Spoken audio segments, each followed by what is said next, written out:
Hello everyone, my name is Anderson Diaz.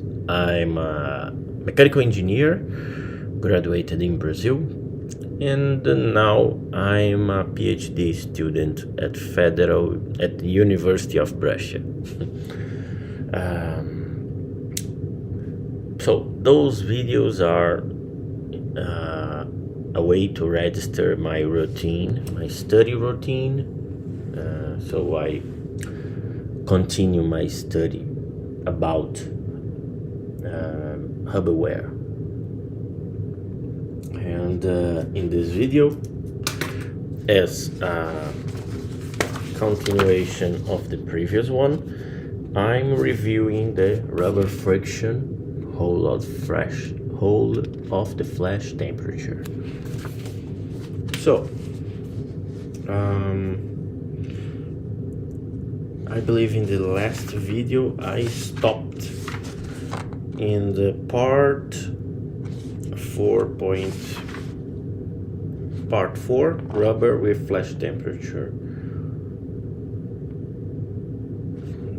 Okay.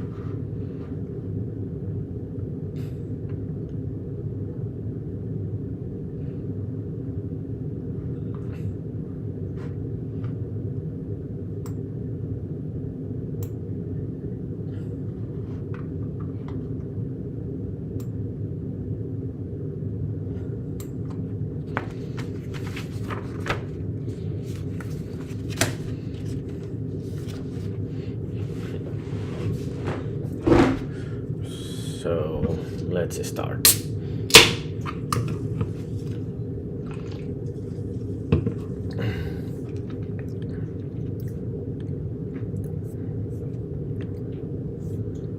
Okay, transmission is good.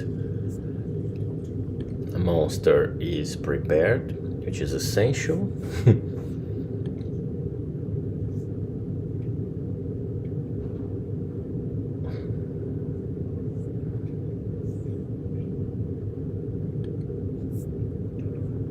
Okay, let's go.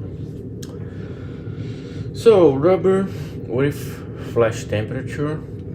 So tire friction considering flash temperature.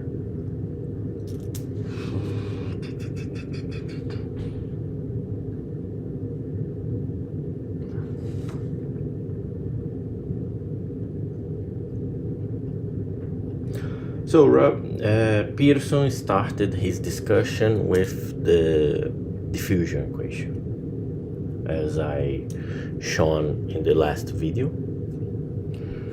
Maybe I use the tablet today to write some equations,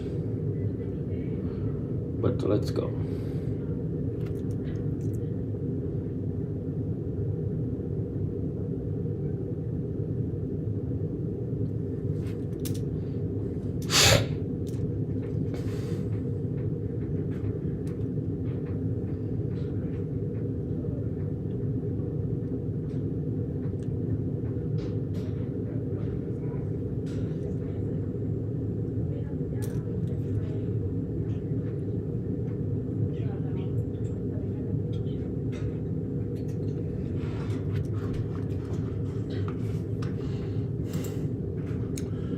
So he started his theory from the diffusion equation. This states that I have a partial derivative of the temperature by the time minus the diffusivity, the diffusivity of the material times the temperature gradient. And this should be equal to the energy rate, friction energy variation, the variation of the friction energy, which depends on the surface, the position actually, and the time.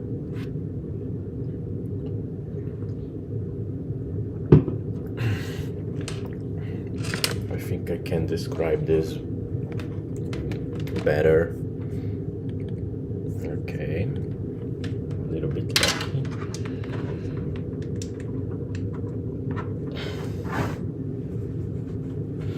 with the iPad.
Let's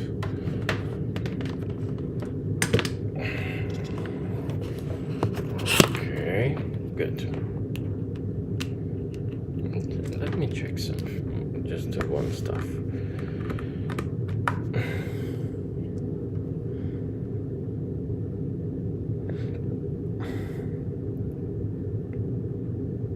Okay, while the pen charges, I can talk about a little bit. So, in my text, I said most of the tire friction considering temperature. Most of the effects of tires due to temperature are quite complex because rubber friction with temperature is complex. Most of this is due to the viscoelastic bulk properties of the rubber. But the theory regarding heat diffusion equation can be used to describe these effects on tires. Soon I will show the equation. But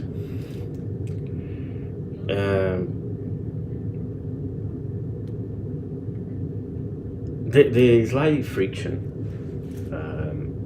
when we, in the case of the Huber theory from Pearson, is described by a rubber block, elemental of rubber, sliding in a hard, rough substrate surface. The asperities of the surface results in some fluctuations in the friction force, because these asperities hits the rubber according to the velocity and consequently frequency. This frequency is usually described by omega 0, we will see it, and which is in the same magnitude order of V divided by D. Thus, the energy will be dissipated in the rubber surface through a volume in the rubber surface. The energy dissipated in the rubber surface goes through a volume of order D cubic value. It is important also to mention that D, which is the D corresponds to the wavelength of the asperity, so the diameter of the asperity tip. Okay, so at very high velocities, the time to pass through the asperities, so D divided by V, which is the dimension of the asperities divided by velocity, will be very small. Okay, but it is important to mention that this is a case very elementary case, because it is only considering a single asperity.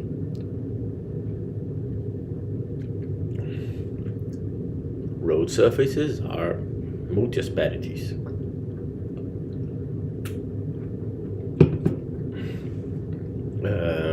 Are a multi-asperity case of surface reference. So, considering this, it is possible to write the temperature variations, which is delta T. Here you see it. Delta T. And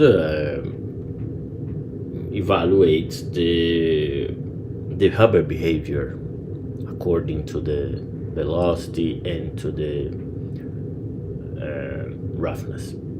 Pearson also point out some assumptions. For example, the heat diffusion, despite he's using this equation, he's trying to minimize this effect. And actually, this is rather possible when there are some assumptions. Basically, for this to be true, heat diffusion negligible, the contact time must be smaller than the diffusion time. Diffusion time is basically the ratio between the asperity dimension and the diffusivity. Okay? But this is the single scale approach.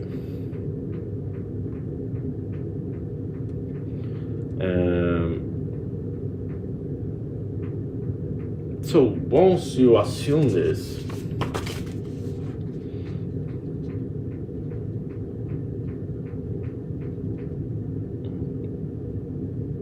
the friction coefficient changes. Not changes, it is simplified for a single asperity case.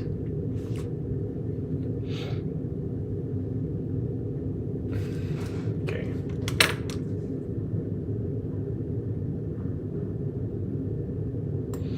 I think this phrase can go out.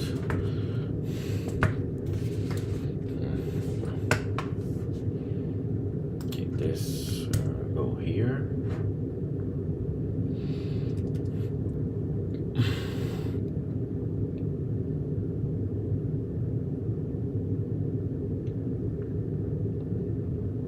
Hence, considering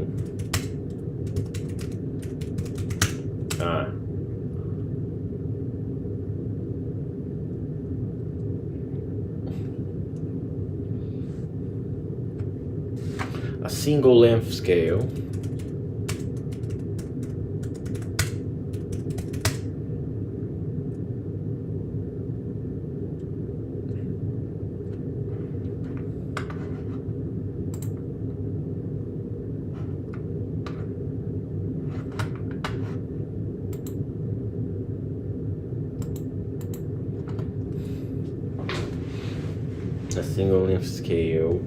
lambda 0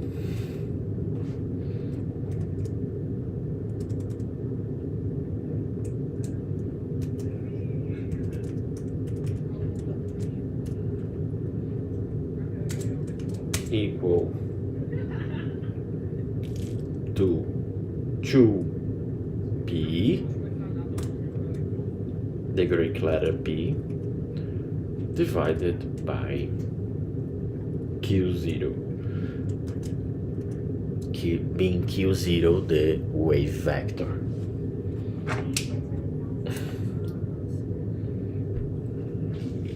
The wave vector.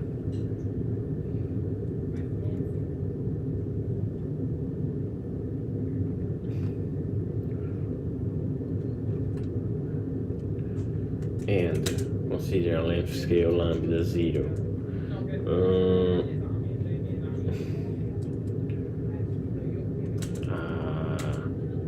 Root mean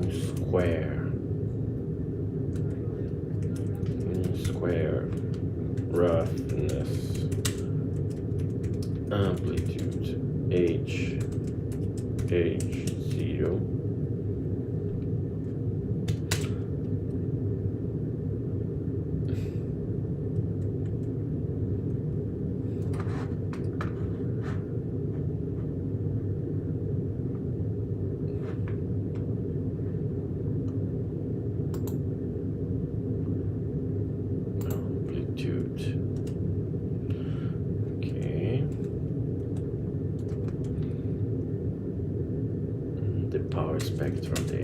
density.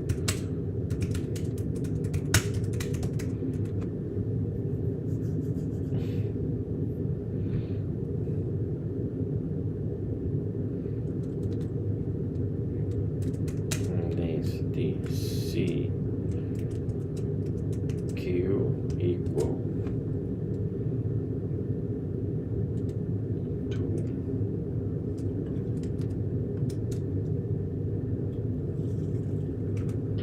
H0, the root mean square value of the root mean square, H0, divided by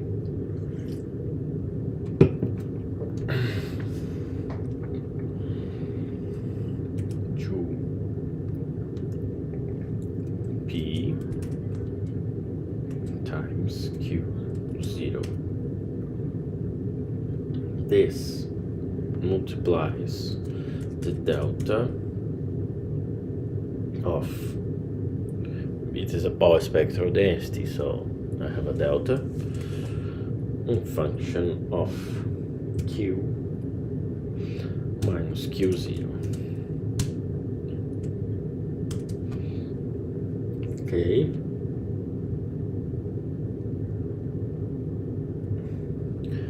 And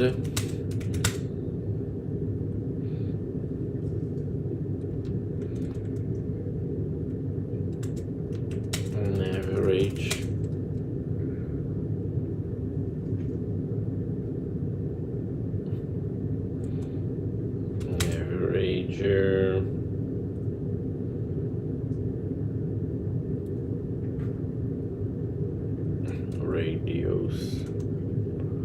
average radius of the curvature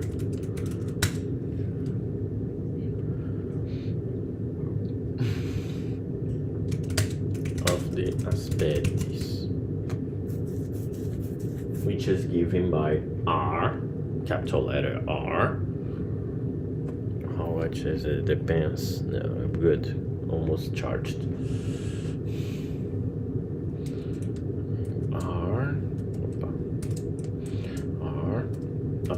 Approximately equal to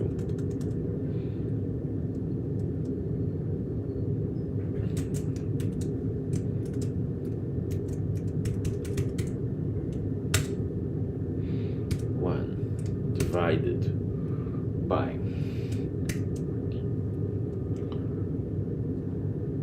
q0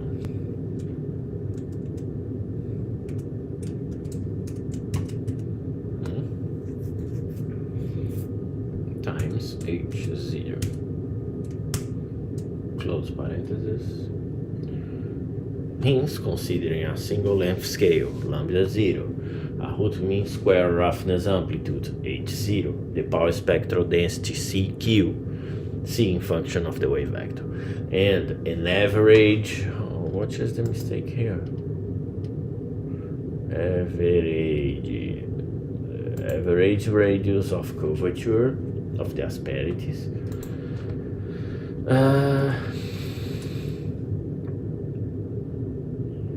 The friction coefficient can be written. The friction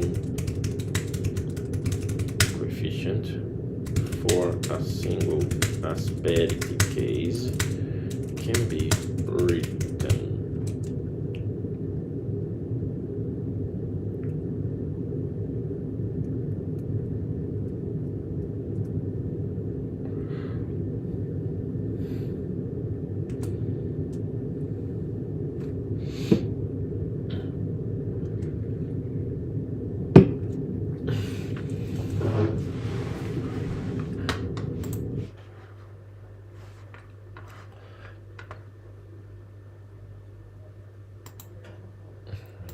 here. There is a comma.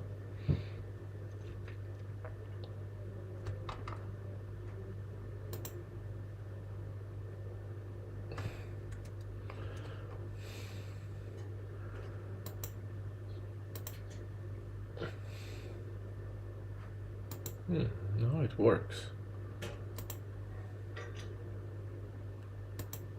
Okay. Okay. Begin equation.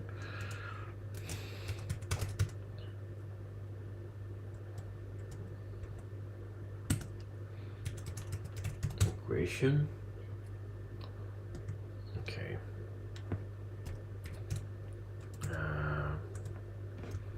Me approximately equal to sigma, the stress, times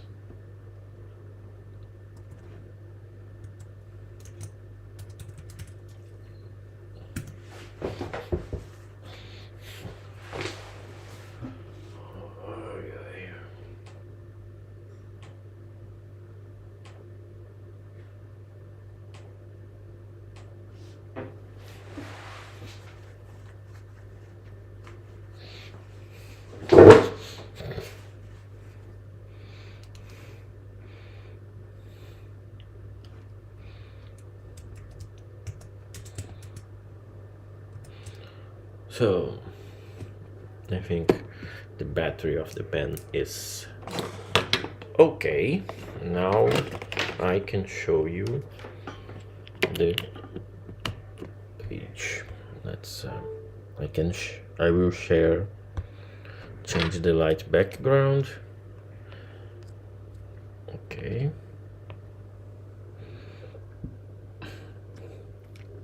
Okay.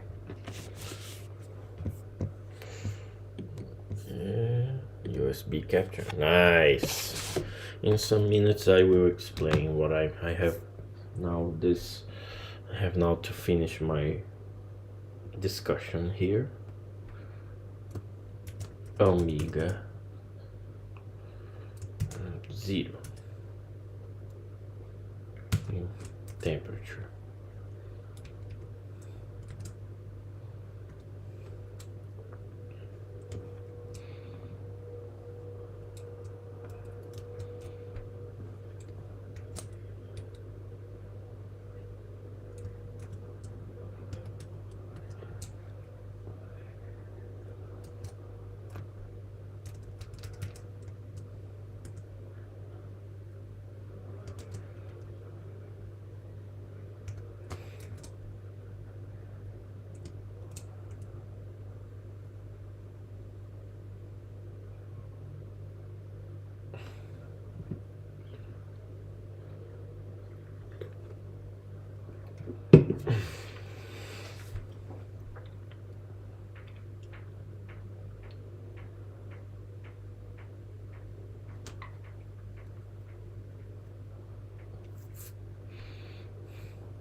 Okay.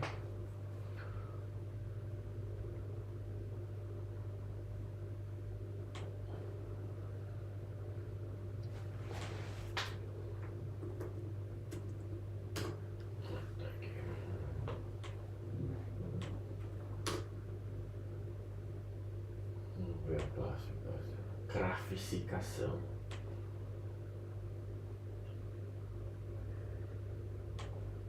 Per Lewis in realtà poi rimane.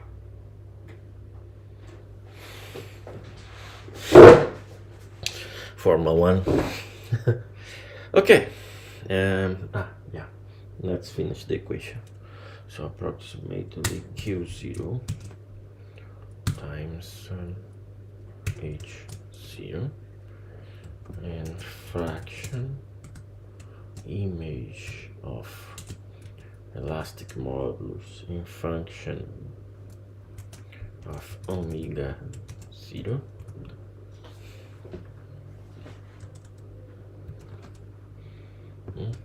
T.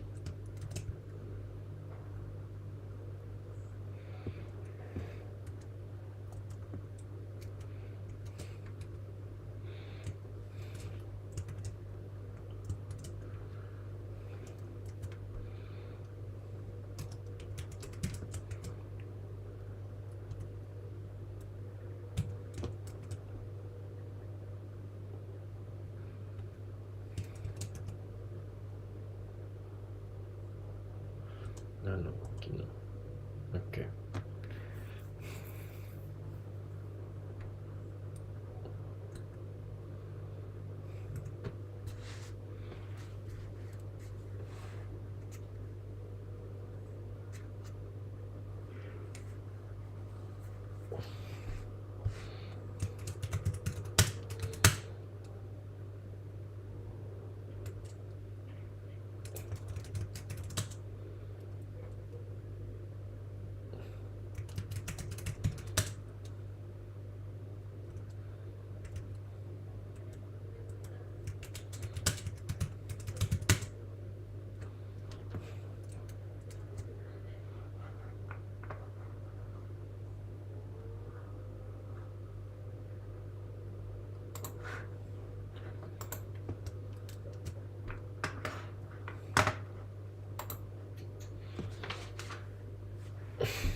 Whole CV.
Okay. Description of Hubble friction.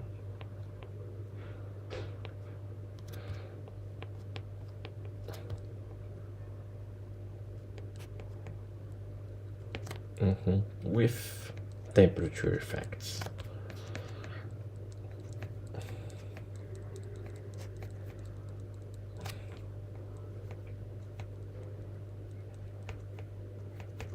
In this case, Pearson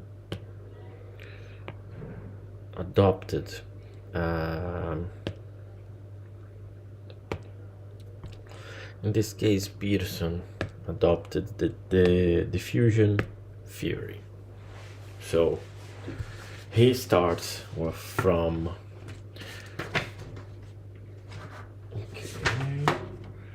okay.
Okay, let's go.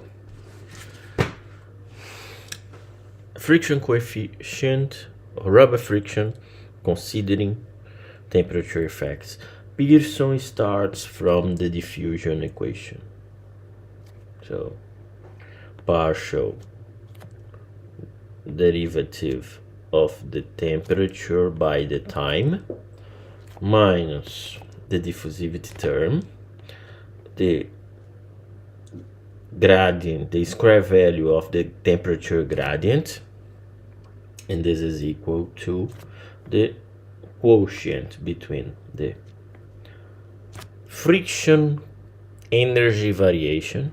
For this reason there is the dot, the position vector, which is given by x bold letter, which is equal to xy, the position on the surface, and time. Okay, we have rho, the density of the material, and the specific heat, the volumetric version. Okay, and then the author consider I have a surface block sliding in a surface with a velocity v, okay, and this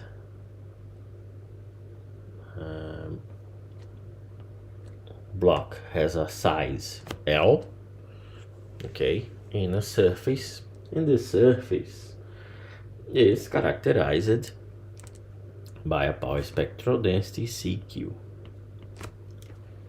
Okay, but power spectral density CQ, let me see, yeah.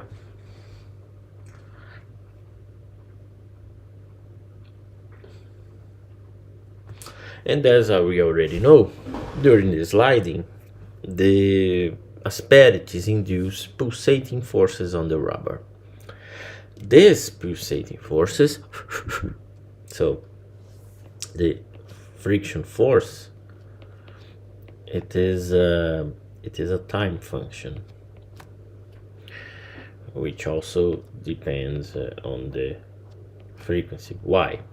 Because if we take this to here and see just the rubber substrate and the surface substrate, okay, we have a key here zoomed our situation of the contact. Each asperity has a size.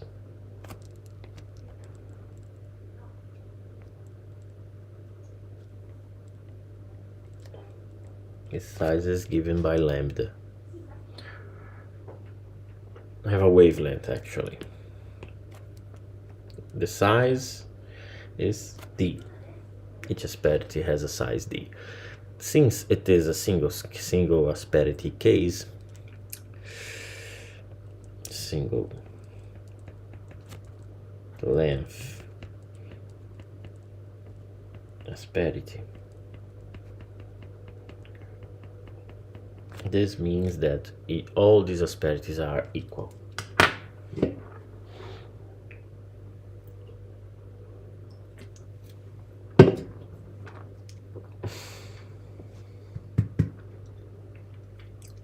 Então, Queen, then the frequency depends on the velocity of the sliding and this distance d. So the frequency omega 0 is in the same order of magnitude of the velocity divided by the size of the asperity. The time of this rubber section here,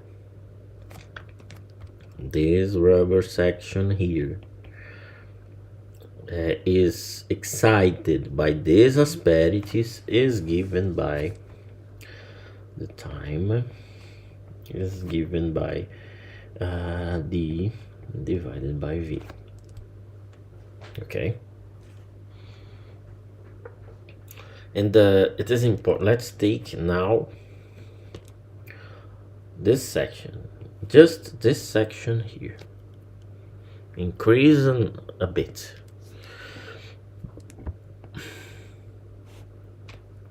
Okay, here is the asperity.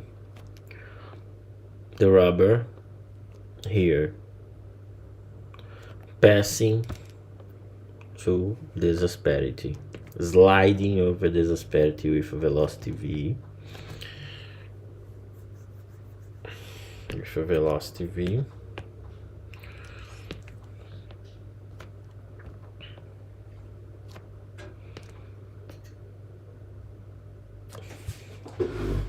Okay, velocity v, and then we know that the size of this asperity is d. So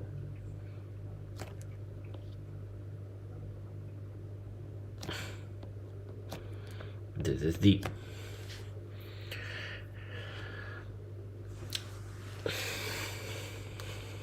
Hence, the region here is locally affected by this friction. So there is an energy here. There is an energy dissipation because of the friction. And then we have a temperature T0, which is the temperature of the rubber, the background temperature. I can consider this background temperature.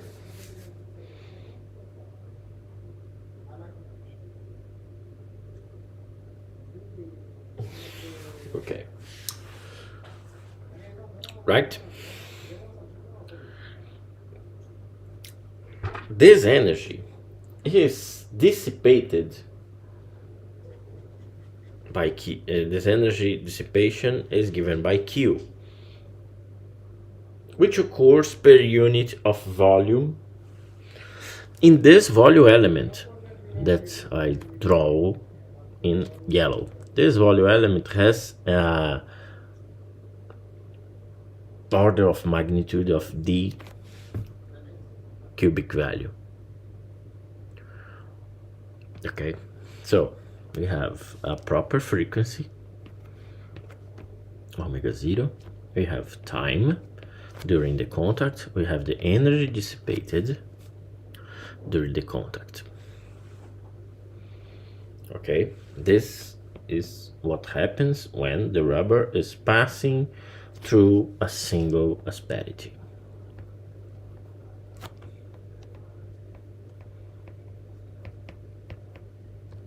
Okay.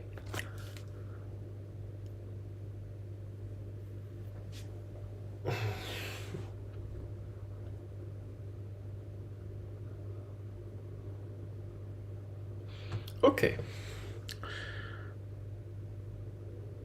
And then we can build some relations to assume that diffusion heat is negligible.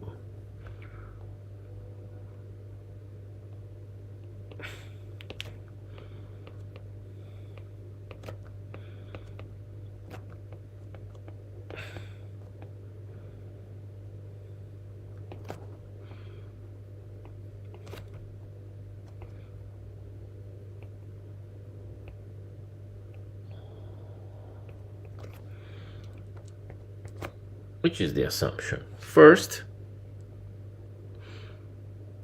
for these assumptions to occur, the frequency omega 0 should be smaller than no, not the frequency. The contact time, which I call it T0, should be smaller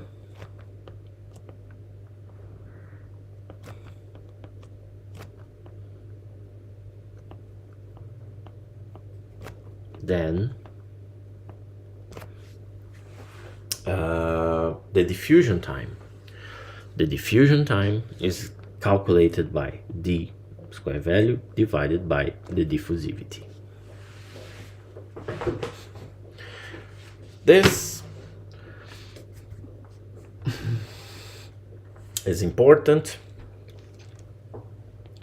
for assuming negligible heat diffusion.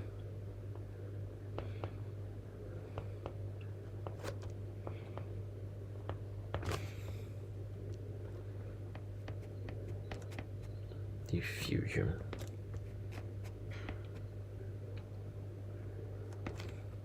Okay, so assuming this, I can perform several other assumptions. For example, hence, for a single asperity case,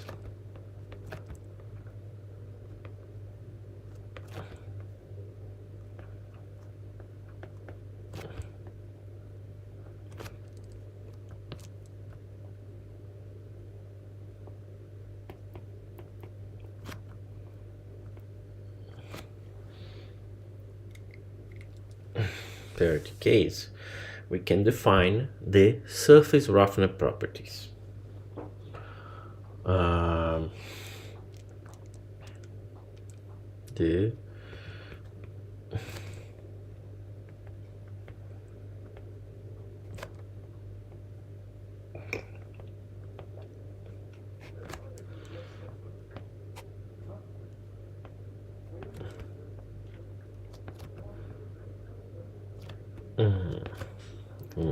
The surface roughness properties for this case are simplified.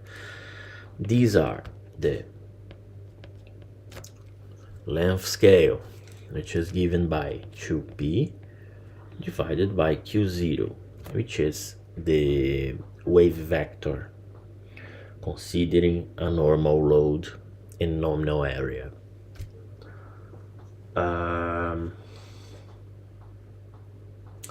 We also has the root mean square roughness of the asperity, which is also root mean square amplitude h0 of the asperity. We have the power spectral density, and this one is a more simplified equation from the power spectral for the multi-asperity case. So it is equal to surface roughness amplitude square value 2p divided by q0 times delta in function of q minus q0. So this is the power spectral density, and then the final parameter, which is also important, is the asperity curvature radius. Another important parameter for this, for the surface roughness. So q0 wave vector square value times the roughness amplitude. Considering these parameters, considering these parameters, okay, and considering also that the normal load is obtained by the friction coefficient times the friction force, which is also obtained by the vertical stress, so the normal stress or pressure times the area, the nominal area, which in this case is d square value. Why d? Because it's this distance here. Okay,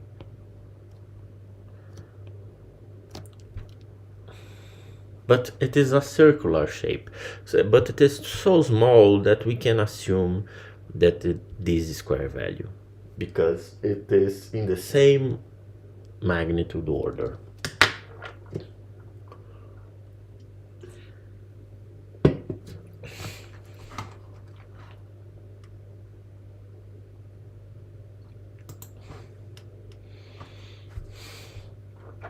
Okay. Now, considering this is the force.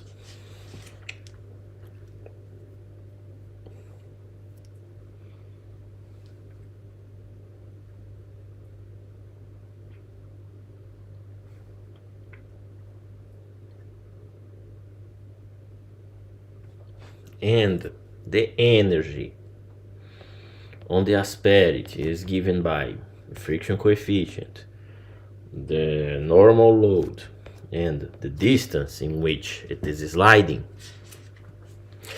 This green is not nice. Not nice, this green. Let's right here.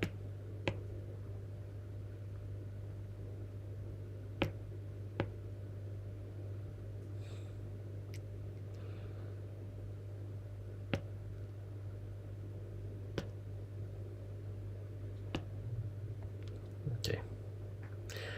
So, considering this, if we surface parameters,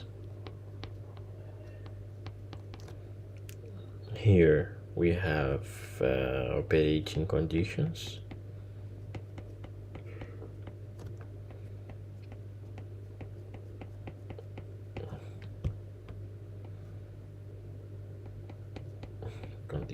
Okay. So we can say that Q is approximately the friction coefficient times the normal load times the D divided by the cubic value, or me times the average stress, the surface stress at the vertical direction, or pressure. Okay.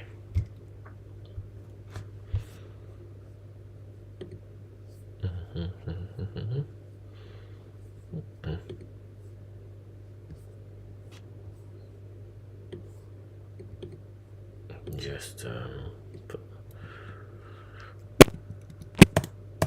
okay, done.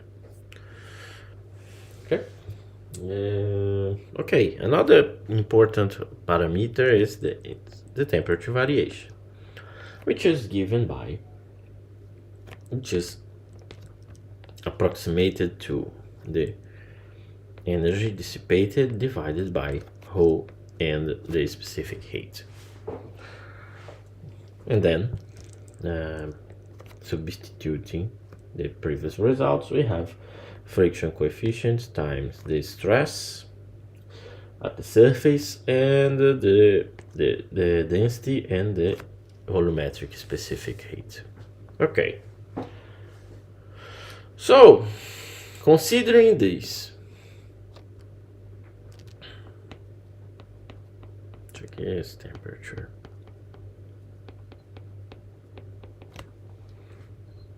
The friction coefficient for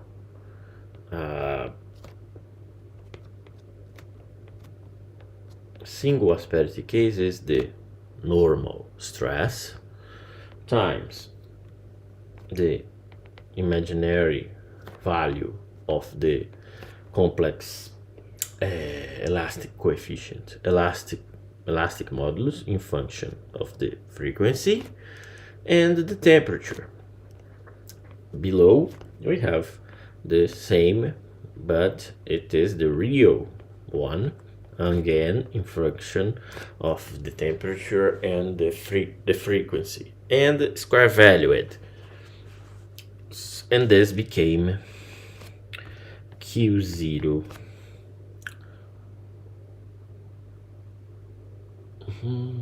times H0 times, again, the image. Here there is no square value here. Image as a function of the frequency and temperature, and below the real value of the complex elastic modulus. Complex elastic modulus, which is given by E1 plus I E2. So we have here, I think E2 is the imaginary part, E1 is the real part. Okay. But for defining the proper relationship, a complete relationship, you have to understand how the elastic modulus varies with temperature. Normally, this is obtained by the dynamic mechanical analysis, or DMA. But applying the WLF transform, Williams-Landau-Ferry transformation,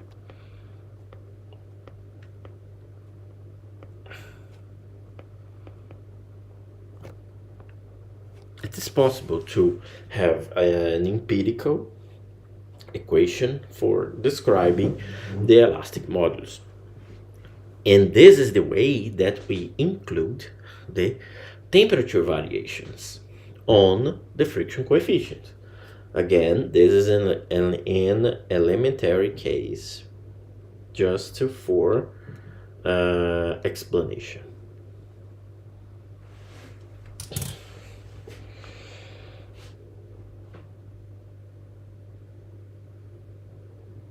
Okay.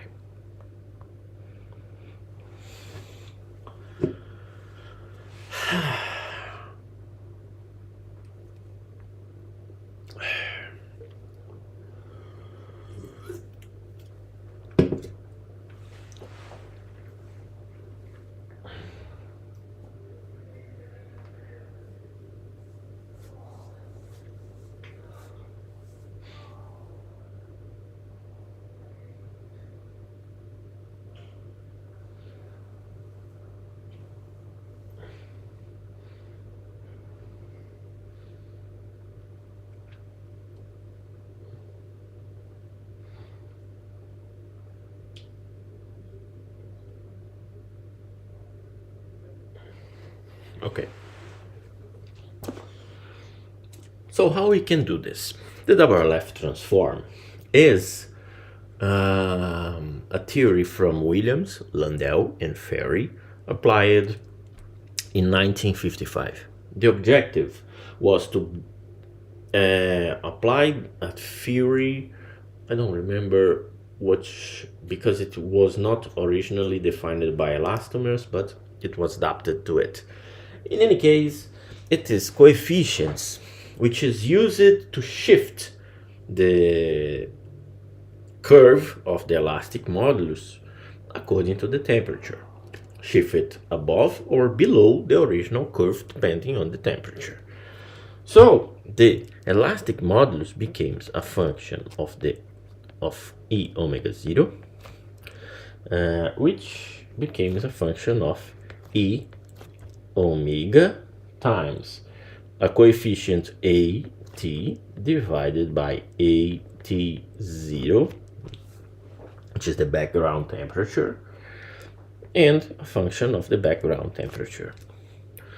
We must say that the logarithm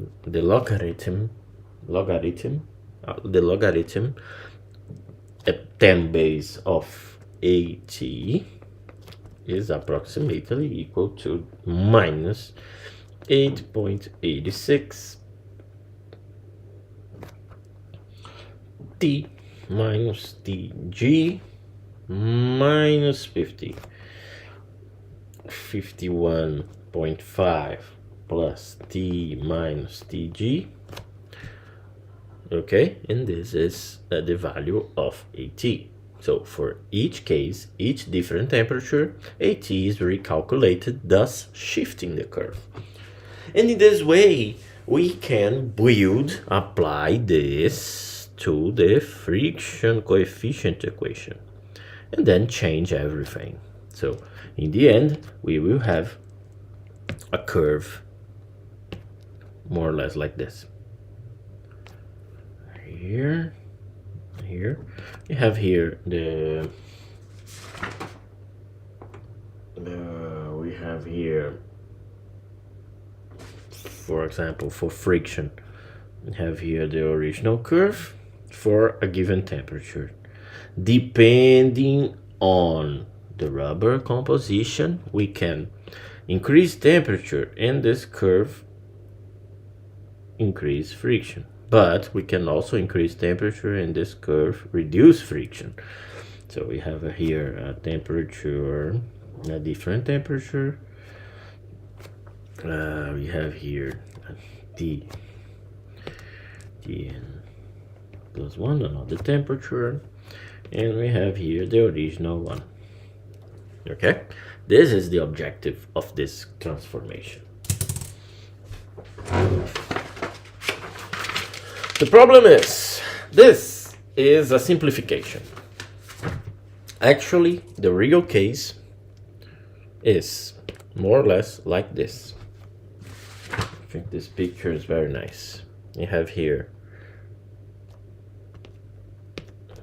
our surface.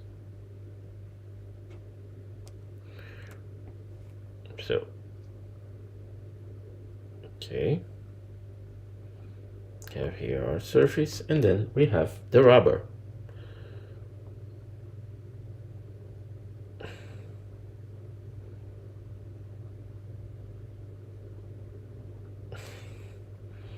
Okay, this is the real case.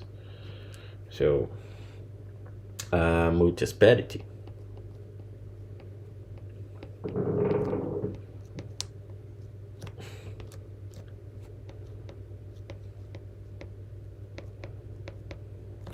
So, what does change? We have here D. Have here D.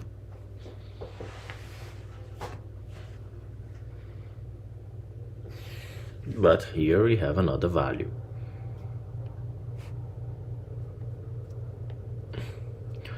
D prime.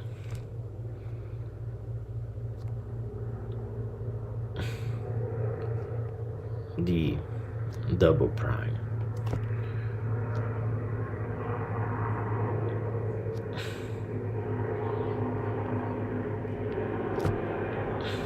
The triple prime. So we have different asperities and scales. Okay, let's turn to my face.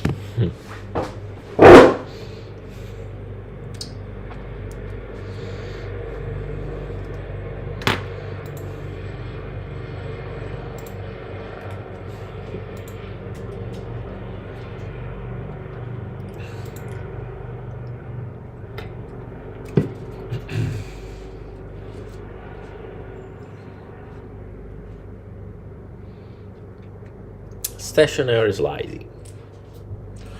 So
An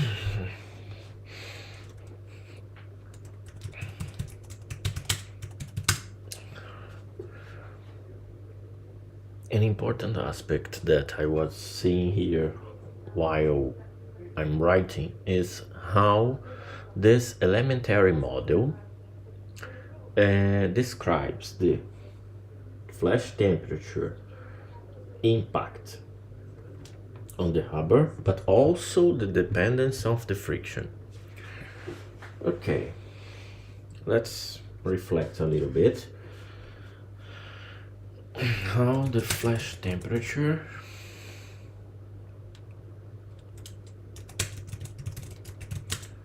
and the frequency influence the rubber friction.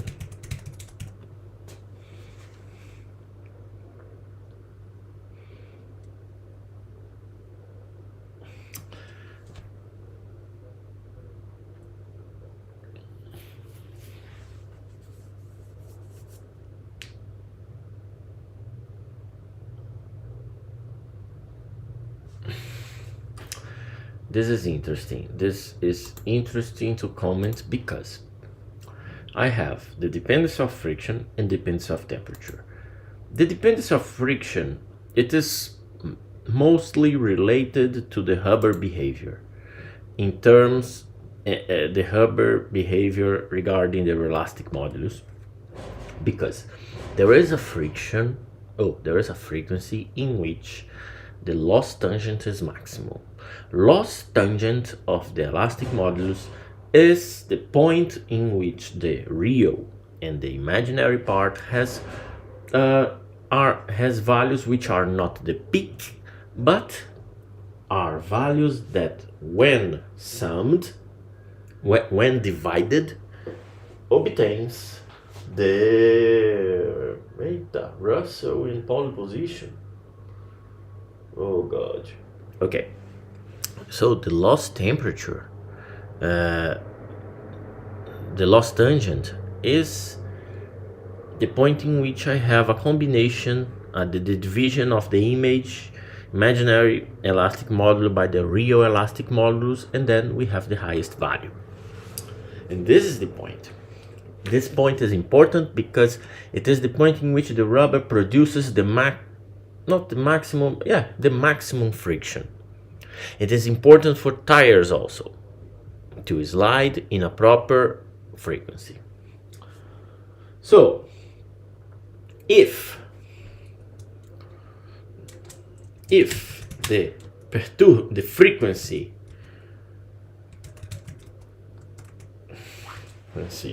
in which the rubber slides over a hard, rough surface is higher than the frequency in which the loss tangent is maximum, what happens? Let me check because I forgot. Oh god, McLaren will really lose this championship. It's not possible. Okay, end of the race. Fuck it.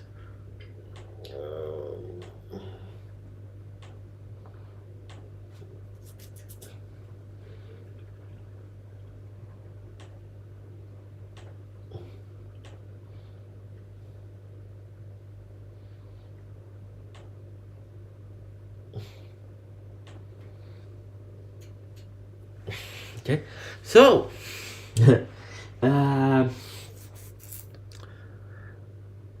and then if I have this frequency higher than the frequency which the loss tangent is maximum,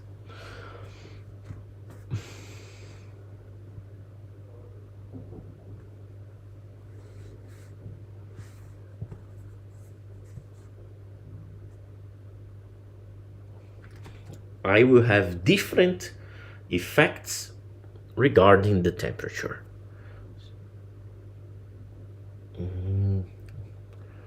If the frequency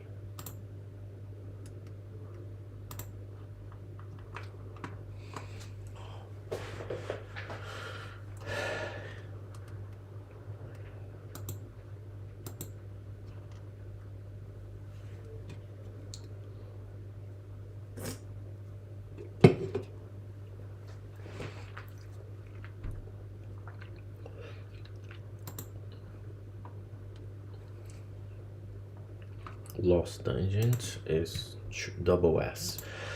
Um,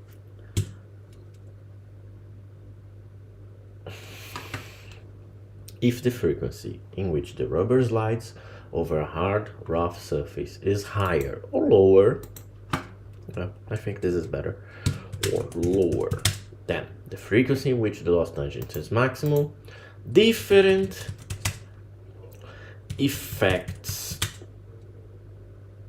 from temperature increasing will be noted. For instance,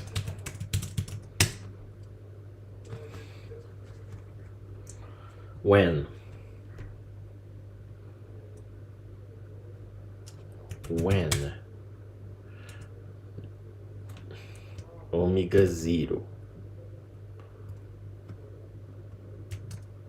omega 0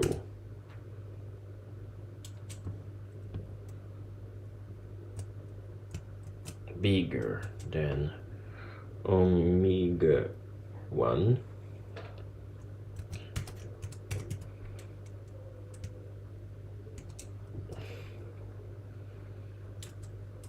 the friction force increases with temperature increasing.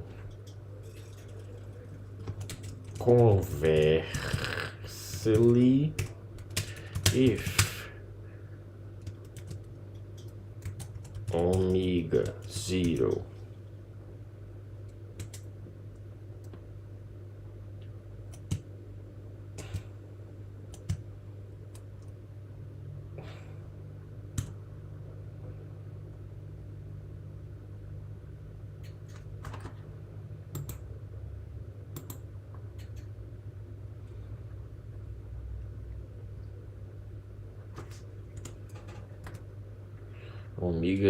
lower than omega 1. Omega 1 is the frequency in which the loss tangent is maximum. Omega 1. And then the friction force decays with temperature increasing. Porra.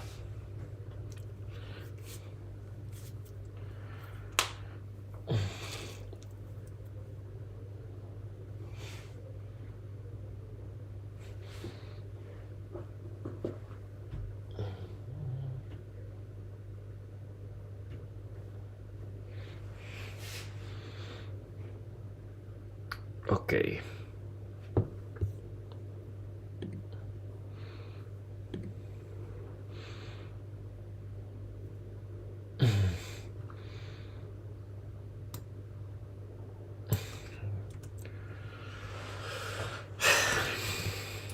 Then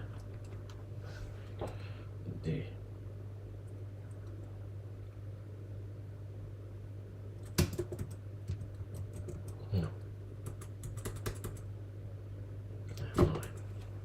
the friction force decays with the temperature increasing. Show.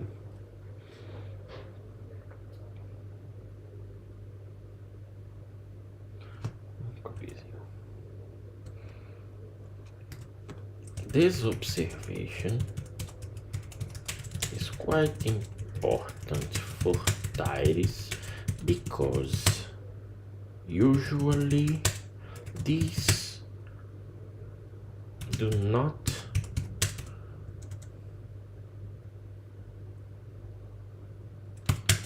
slides over the asphalt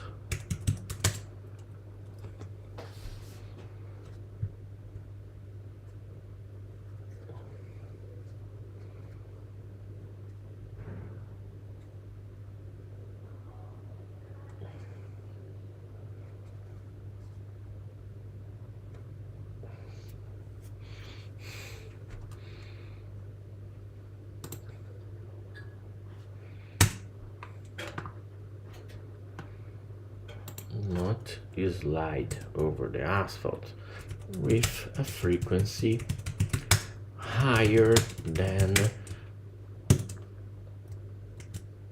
omega 1.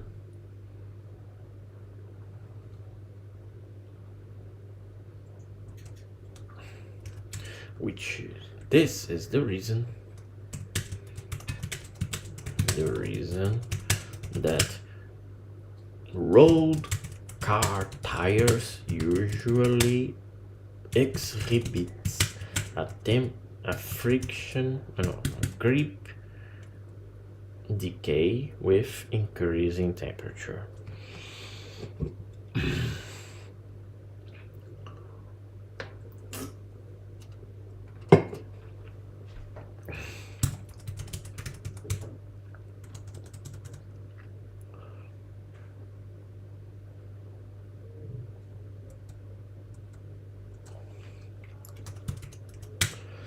Decay with temperature increasing.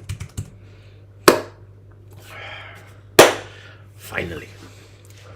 Okay, let's correct this. Okay. Wrongi.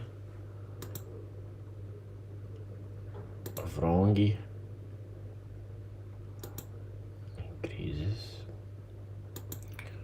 Wrongi. And this is wrong. Okay.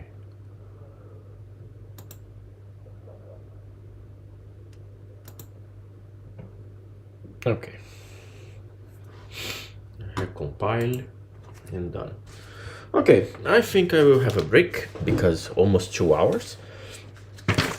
And then in the next video, I will try to interact more, explaining the non-stationary case. The stationary sliding case, because now we are explaining the case. This was an elementary case, single asperity, but now we will work with a multi-asperity case, and there are two.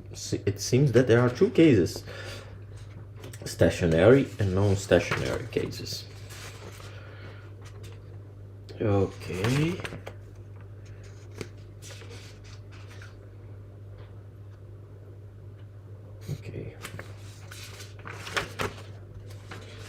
Okay. Rubber buck. Dynamics. Okay.